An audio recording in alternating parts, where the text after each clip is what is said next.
Maintenant, il faut qu'on développe l'enseignement des mathématiques.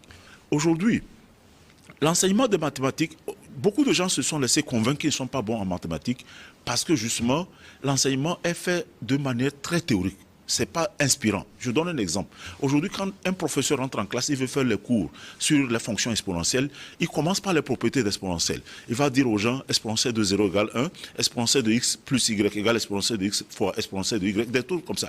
Mais jusqu'alors, il n'a pas encore dit à l'apprenant à quoi sert exponentielle concrètement dans la vie de tous les jours. Nous avons une solution à ça.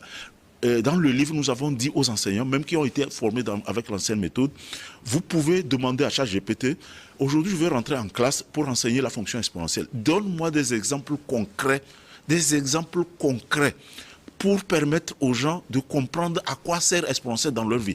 Parce que quand vous enseignez le comment à un apprenant, pendant qu'il n'a pas compris le pourquoi, il va retenir s'il a de la bonne mémoire, mais il ne va pas comprendre. Il ne peut pas être un créateur demain. Donc, par exemple, quand on prend exponentielle, vous prenez l'exemple, dans mon livre, j'ai écrit ça, ChatGPT, dis-moi, si je veux enseigner exponentielle, donne-moi 6 exemples concrets. On donne les intérêts composés dans la banque. Vous posez 1 million. À la fin de l'année, vous avez 1 million plus 6% de 1 million, ça fait 1 060 000.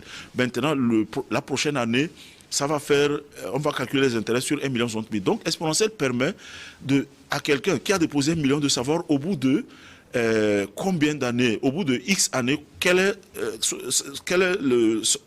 à combien s'élève son économie aujourd'hui. Ou bien combien d'années il lui faut pour atteindre peut-être 10 millions, des choses comme ça.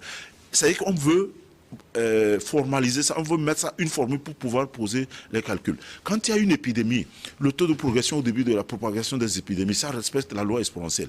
Quand vous avez une population d'abeilles qui double tous les mois, c'est une fonction exponentielle. Donc, en général, deuxième chose, nous disons qu'il faut former les enseignants de mathématiques pour qu'ils enseignent pas seulement les maths, les physiques. Parce qu'aujourd'hui, vous prenez un élève, même qui est très brillant en maths, vous lui demandez concrètement intégrale et dérivée, exponentielle, équation différentielle, c'est quoi? Il ne va pas vous expliquer. Oui, mais